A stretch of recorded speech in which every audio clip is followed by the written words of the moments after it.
പുതിയൊരു യാത്രയിലേക്ക് അവർക്കും സ്വാഗതം. ഇന്ന് നമ്മൾ വട്ടവട എന്ന സുന്ദരമായ ഒരു ഗ്രാമത്തിലേക്കാണ് യാത്ര ചെയ്യുന്നത്. അപ്പോൾ ആ ഗ്രാമത്തിൻ്റെ വിശേഷങ്ങൾ നമുക്ക് കണ്ടറിയാം. അതോടൊപ്പം തന്നെ ഈ ഗ്രാമം അറിയപ്പെടാൻ തുടങ്ങിയിട്ട് അധിക കാലമായില്ല. ഇപ്പോൾ യാത്രാമധ്യേയുള്ള ചീയപ്പാറ എന്ന വെള്ളച്ചാട്ടത്തിലേക്കാണ് നമ്മൾ എത്തിയിരിക്കുന്നത്. എന്തായാലും ഇതിൻ്റെ ഭംഗിയൊക്കെ നമുക്ക് ആവോളം നുകർന്നുകൊണ്ട് തുടർ യാത്രകളിലേക്ക് നമുക്ക് ഒന്നായി പോകാം.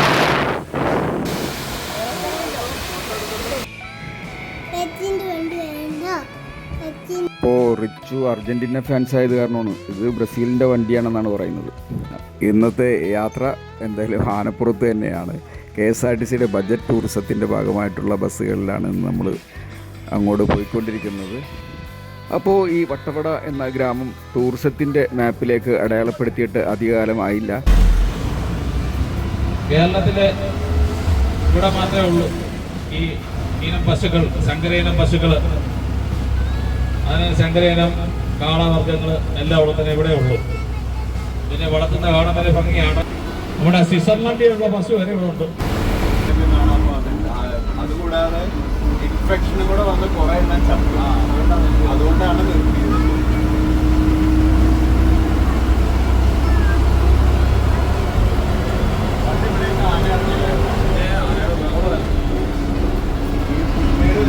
അത് അവിടെ അങ്ങനെ സഹ്യൻ്റെ മകൻ പുൽമേടിലങ്ങനെ മേഞ്ഞ് നടക്കുകയാണ്. അപ്പോൾ കാഴ്ചകൾക്ക് അഴക് കൂടും എന്ന് നമ്മൾ വിചാരിച്ചത് വെറുതെ ആയില്ല. എന്തായാലും കാഴ്ചകളിലേക്ക് നമുക്ക് ഇറങ്ങിച്ചെല്ലാം. അപ്പോൾ സഹ്യൻ്റെ സുന്ദരമായ കാഴ്ചകളാണ് നമുക്ക് ഇവിടെ പ്രകൃതി ഒരുക്കി വെച്ചിരിക്കുന്നത്. നമുക്കത് ആവോളം നുകർന്നുകൊണ്ട് ആവോളം അത് കഴിച്ചുകൊണ്ടുള്ള യാത്രകളാണ് ഇനി മുന്നോട്ട്. അപ്പോൾ കേരളത്തിലെ ഏറ്റവും ചെറിയ ദേശീയ ഉദ്യാനമാണ് പാമ്പാടുംചോല എന്ന സ്ഥലത്ത് സ്ഥിതി ചെയ്യുന്നത്. അപ്പോൾ അവിടെ നിന്ന് ഏകദേശം 10 കിലോമീറ്റർ ദൂരമേ ഉള്ളൂ നമ്മുടെ വട്ടവടയിലേക്ക്. യാത്രയുടെ സുഖം അത് നമ്മളൊരു ബാങ്ക് നിക്ഷേപം പോലെ തന്നെയാണ്. അത് ഓർമ്മകളിലേക്ക് കൊണ്ടുവരുന്ന തരംഗങ്ങൾ നമുക്കത് പറഞ്ഞറിയിക്കാൻ പറ്റാത്ത സംഗതിയാണ്. അത് പ്രകൃതി ക്ഷണിക്കാതെയാണ് നമ്മൾ ഒരു വിരുന്നുകാരനായിട്ട് ഇങ്ങോട്ട് എത്തിയിരിക്കുന്നത്. ഈ നിൽക്കുന്ന 4 പേരിൽ ഒരാളെ തേനീച്ച കുത്തിയിരിക്കുന്നു. 1 2 3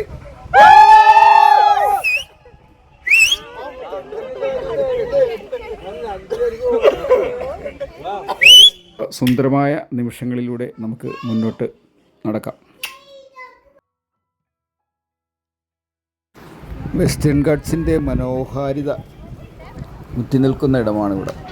നല്ല മഴക്കാലമാണ്, പക്ഷേ നദികളൊക്കെ വറ്റി വരണ്ടങ്ങനെ ഒരു നൂല് പോലെ ഒഴുകുകയാണ്.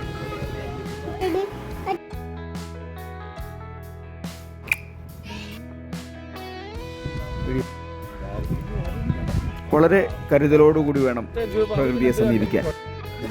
പ്രളയം എന്ന പാഠം നമുക്ക് മുന്നിൽ അങ്ങനെ തുറന്നു വച്ചിരിക്കുകയാണ്. അപ്പോൾ ഇവിടെയൊക്കെ മുങ്ങിപ്പോയ ഇടങ്ങളാണ്. ആ ഇടത്തു നിന്നുമാണ് നമ്മൾ ഇപ്പോൾ സന്തോഷങ്ങളുടെ ഒരു നിറഞ്ഞ വേലിയേറ്റം കണ്ടുകൊണ്ടിരിക്കുന്നത്.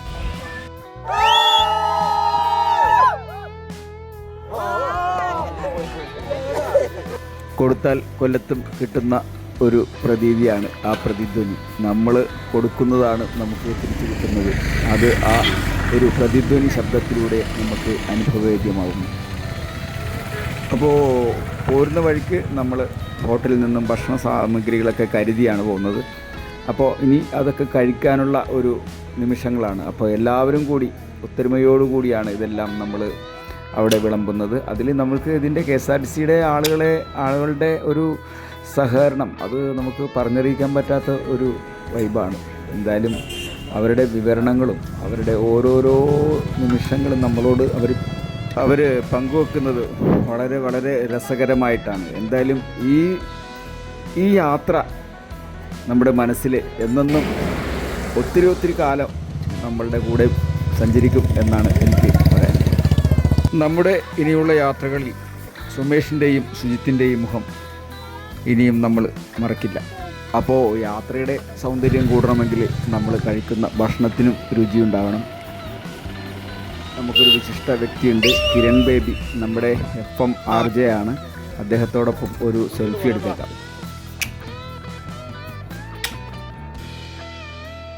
ആ ആന്റീനെ ഒന്നും കാണില്ല. എന്റെ ആ പുറകിൽ നിൽക്കണ ചേച്ചീനെ തിരിഞ്ഞു നോക്കണ ചേച്ചീനെ തന്നെ ഫ്രണ്ട്.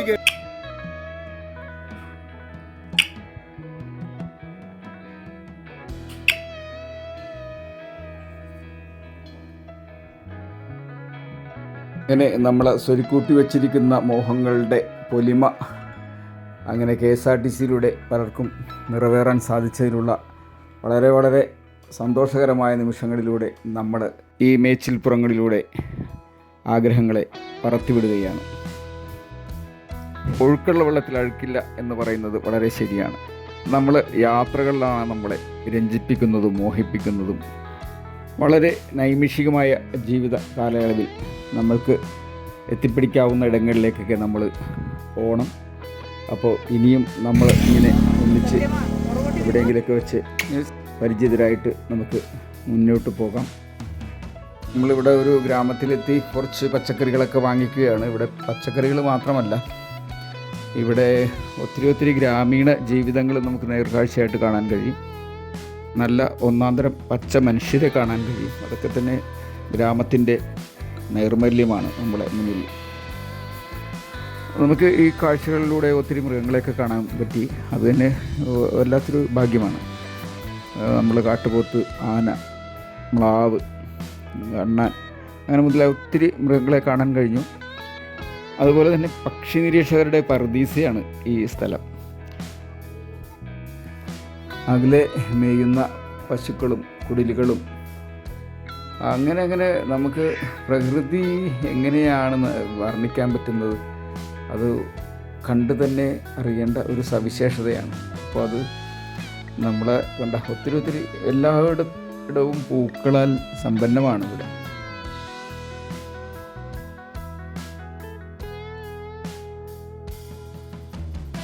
പക്ഷെ നമുക്ക് വിലക്ക് വാങ്ങാൻ കഴിയുന്ന ഒരു സംഗതിയല്ലല്ലോ അത്. നമ്മളായിട്ടുണ്ടാക്കുന്ന ഒരു കാര്യമാണ്. അപ്പോൾ പലരോടും ഇവിടെ കണ്ടു, സംസാരിച്ചു. അപ്പോൾ പലർക്കും അവരുടെ ജീവിതവുമായിട്ട് അവരങ്ങനെ പൊരുത്തപ്പെട്ട് സന്തോഷത്തോടുകൂടി അങ്ങനെ ജീവിച്ചു പോവുകയാണ്.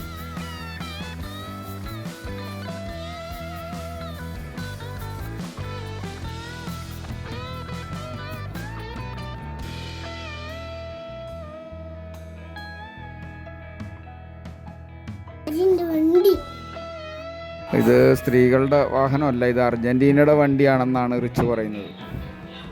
അപ്പോൾ ഇതാണ് വട്ടവടയിലെ ടൗൺ. അപ്പോൾ നമ്മൾ ട്രക്കിങ്ങിനായിട്ട് ഒരുങ്ങുകയാണ്.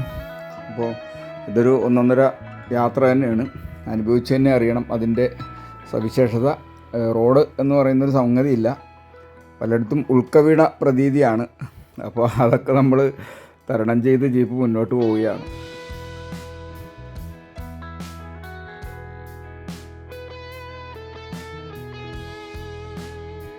ഈ യാത്രയിലുടനീളം നമുക്ക് ഒത്തിരി കുതിരകളെ കാണാൻ കഴിയുന്നുണ്ട്. എന്താ സംഭവം എന്നറിയില്ല. ഇനി ഇവിടെയുള്ള ആളുകൾ കുതിരപ്പുറത്താണ് യാത്ര ചെയ്യുന്നതെന്ന് അറിയില്ല. എന്തായാലും നമുക്ക് മുന്നോട്ട് പോകാം. എന്തായാലും ഈ റോഡ് ഓഫ് റോഡ് എന്നൊക്കെ പേര് ചൊല്ലി വിളിക്കുകയാണെങ്കിൽ പോലും സഞ്ചാരയോഗ്യം എന്ന് പറഞ്ഞത് നമുക്ക് ഒരു പൗരന് അവകാശപ്പെട്ടൊരു സംഗതിയാണ്. പക്ഷെ അതൊക്കെ നിഷേധിക്കുന്നത് ഇപ്പോഴും ഏത് നൂറ്റാണ്ടിലാണെന്ന് നമ്മൾ മനസ്സിലാക്കണം.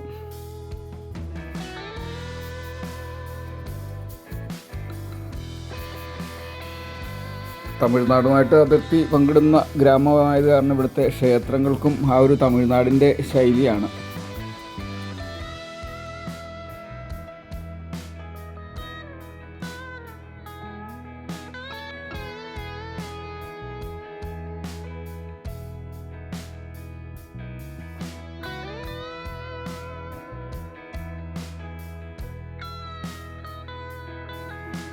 വട്ടവടക്ക് പോകുന്നതിന് മുന്നേ ഉള്ള ഒരു വ്യൂ പോയിൻ്റാണ്.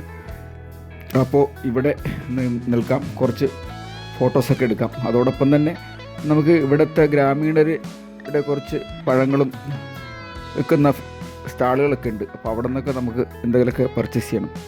നമ്മളെയൊക്കെ പ്രതീക്ഷിച്ചിട്ടാണ് അവരുടെ ജീവിതമൊക്കെ മുന്നോട്ട് പോകുന്നത്. അപ്പോൾ എന്തെങ്കിലുമൊക്കെ നമ്മൾ അവരുടെ നിന്ന് വാങ്ങിക്കുമ്പോൾ അവരുടെ ഒരു മനസ്സിൻ്റെ തൃപ്തി അതിന് വാല്യൂ അളക്കാൻ പറ്റില്ല. അപ്പോൾ നമുക്ക് അതിനെ വിലയൊന്നും നോക്കണ്ട.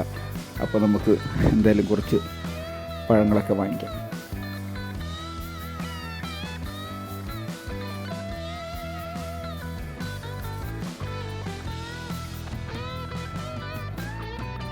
കുറച്ച് കരുതലായിട്ട് നല്ല നല്ല പടങ്ങളൊക്കെ എടുത്ത് മനസ്സിൽ സൂക്ഷിച്ചു വെക്കാം. പക്ഷേ നമ്മൾ ഒരു കാര്യം കൂടി പറയണം, മഹീന്ദ്രയുടെ ജീപ്പ് അതൊരു 1.5 മുതൽ തന്നെയാണ് സംഭവം തന്നെ. ഇത്രയൊക്കെയുള്ള ദുർഘടം പിടിച്ച വഴികളിലൂടെ ഈ സംഭവം അല്ലാതെ വേറെ ഒരു വാഹനവും പോവില്ല.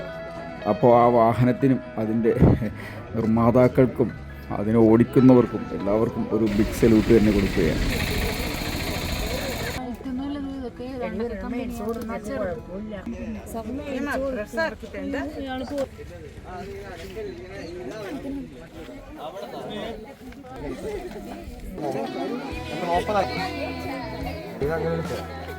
സഞ്ചാരികളോട് ഇവിടെയുള്ള ലോക്കൽസ് മോശമായിട്ട് പെരുമാറുന്നു എന്ന് പറയുന്നത് ശരിയാണോ? ഇത് വട്ടവട ടോപ്പ് സ്റ്റേഷൻ എന്ന് പറയുന്ന സ്ഥലത്താണ്. അത് തമിഴ്നാടുമായിട്ട് ബന്ധപ്പെട്ട ഒരു ടോപ്പ് സ്റ്റേഷൻ തമിഴ്നാടുമായിട്ട് ബന്ധപ്പെട്ട ഒരു വില്ലേജാണ്. അവിടെയാണ് പ്രശ്നം. വട്ടവടയിൽ യാതൊരു കുഴപ്പമില്ല. വട്ടവട വരുന്നവർക്ക് എല്ലാവർക്കും ഇവിടെ ഒരു സേഫായിട്ട് തന്നെയാണ് ജീപ്പ് സഫാരി ചെയ്ത് കൊടുക്കുന്നത്. ജീപ്പ് സഫാരിയായിട്ടോ ഇവിടെ ഗുണ്ടായിസോ കാര്യങ്ങളൊന്നും ഒന്നുമില്ല. എല്ലാവരും അടിപൊളിയായിട്ട് തന്നെ ഉണ്ട്. ഗസ്റ്റിനോട് സഹകരിച്ച് തന്നെയാണ് പോകുന്നത്. അങ്ങനെ സ്ട്രോബെറിയുടെ, വെളുത്തുള്ളിയുടെ, ബീൻസിൻ്റെ, അങ്ങനെ പച്ചക്കറികളുടെ എല്ലാ ശുദ്ധമായ പച്ചക്കറികളുടെ നാടായ വട്ടവടയിലേക്ക് ഏവർക്കും സ്വാഗതം.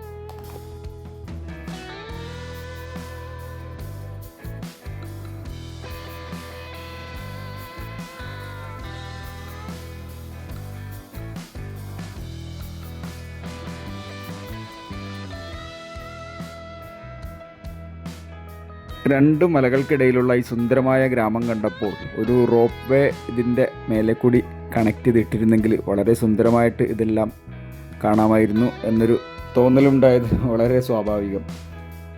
ടൂറിസത്തിൻ്റെ അനന്ത സാധ്യതകളാണ് നമ്മളിവിടെ കണ്ടുകൊണ്ടിരിക്കുന്നത്. പക്ഷേ വളരെ അപര്യാപ്തമായ സൗകര്യങ്ങളാണ്.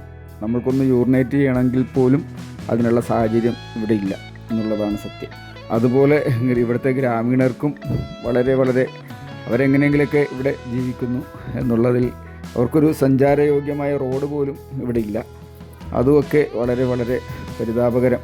അപ്പോൾ കണ്ണീരിടിഞ്ഞ പ്രകൃതിയുടെ മുഖഭാവം കണ്ടുകൊണ്ട് നമ്മൾ ഈ യാത്രയിൽ നിന്നും പതുക്കെ പിന്തിരിയുകയാണ്. ഇനി നമുക്കൊരു സ്ട്രോബെറിയുടെ പാടം കാണാം. പഴുത്ത് കഴിഞ്ഞാൽ, മഴ വീണ് കഴിഞ്ഞാൽ അത് മോശമാകും. അപ്പോൾ അവരതിന് സംരക്ഷിക്കാൻ വേണ്ടി പ്ലാസ്റ്റിക് കവചങ്ങളൊക്കെ ഒരുക്കിയിട്ടുണ്ട്. അപ്പോൾ തെന്നി പോകുന്ന കാലുകളും തെന്നി പോകുന്ന കാഴ്ചകളുമായിട്ട് നമുക്ക് വളരെ ശ്രദ്ധിച്ച് മുന്നോട്ട് പോകാം. ഇവിടെ സ്ട്രോബെറിയുടെ നല്ല ജാം കിട്ടും. അത് ഇവിടെയുള്ള ആളുകൾ തന്നെ ഉണ്ടാക്കുന്നതാണ്. അപ്പോൾ അതൊക്കെ നമുക്ക് വാങ്ങിക്കാം.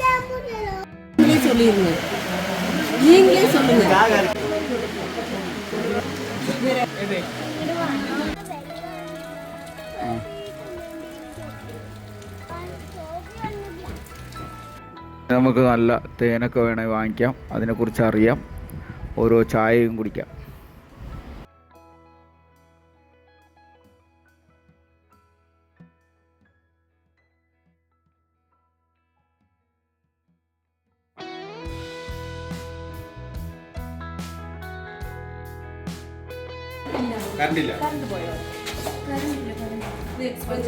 ഈ തേനീച്ച കൂട്ടിൽ 3 ടൈപ്സിലുള്ള ബീസുകളാണുള്ളത്. Male bees, female bees and important queen bee. ഈ കൂട് നിർമ്മിക്കുന്നതും കൂടിനെ സംരക്ഷിക്കുന്നതും തേനും പൂമ്പൊടികളൊക്കെ കളക്ട് ചെയ്ത് കൊണ്ടുവരുന്നത് ഫീമെയിൽ ബീസുകളാണ്. ഫീമെയിൽ കൊണ്ടുവരുന്ന തേനും പൂമ്പൊടികളും കഴിച്ചു തീർക്കലാണ് മെയിലിൻ്റെ പണി. ഈ കൂട്ടിലെ ഒരു മടിയന്മാരെന്നാണ് മെയിലിനെ വിളിക്കുന്നത്.